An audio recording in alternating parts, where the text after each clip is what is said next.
ഇത് മാസ് മോട്ടോഴ്സിൽ നിന്നാണ് Honda unicorn വണ്ടി വർക്കിനായിട്ടുണ്ട്. അതിനകത്ത് നമുക്ക് പറഞ്ഞിരിക്കുന്ന ജോബ് കാർഡിൽ കംപ്ലയിൻറ്റ് പറഞ്ഞേക്കണം. നമുക്ക് ഫ്രണ്ട് ഫോർക്കിൻ്റെ ഓയിൽ മാറ്റണം, അതേപോലെ തന്നെ ഫ്രണ്ട് വീലിൻ്റെ ബെയറിങ് കംപ്ലയിൻ്റ് ഉണ്ട്, എൻജിൻ ഹെഡിൻ്റെ ഭാഗത്ത് ചെറിയൊരു ഓയിൽ ലീക്ക്, അതൊക്കെയാണ് മെയിനായിട്ട് പറഞ്ഞേക്കണം വർക്ക് കേട്ടോ.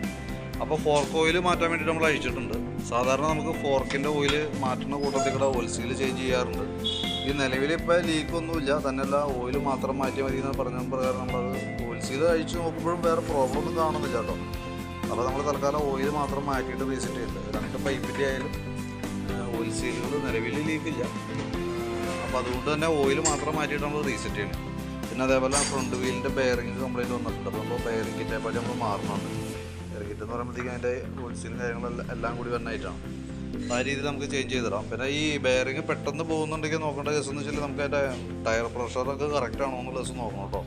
അതായത് ഫ്രണ്ട് ആയാലും ഫ്രണ്ട് വീലിൻ്റെ ആയാലും ബാക്ക് വീലിൻ്റെ ആയാലും ടയറിൻ്റെ പ്രഷർ കറക്റ്റ് ആയിരിക്കണം. അതായത് ഒരു 25 തുടങ്ങിയിട്ട് 29 വരെയാണ് ഫ്രണ്ടിൽ യൂസ് ചെയ്യാൻ പാടുള്ളൂ. അതിൽ കൂടുതൽ കയറ്റി അടിക്കരുത്. അതേപോലെ തന്നെ ബാക്കിൽ നമുക്കൊരു 35 PSI വരെ നമുക്ക് യൂസ് ചെയ്യാം.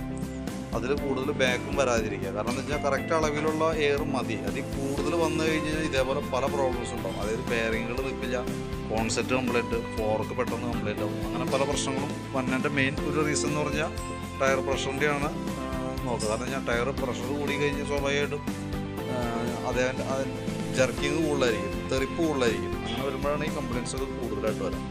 പിന്നെ അതേപോലെ തന്നെ ഓയിൽ ലീക്കിൻ്റെ വയസ്സ് പറഞ്ഞിട്ടുണ്ട് ഹെഡിൻ്റെ സൈഡിൽ. എനിക്ക് തോന്നുന്നു ഈ ക്യാമ്പ് ടെൻഷനിൻ്റെ ഈ ഭാഗത്ത് മാത്രമാണ് ഒരു പ്രോബ്ലമായിട്ട് കാണുന്നത്. അപ്പോൾ അതിൻ്റെ ഉള്ളിലത്തെ ആ ഗ്യാസ്കറ്റ് നമുക്കൊന്ന് ചേഞ്ച് ചെയ്തിടാം.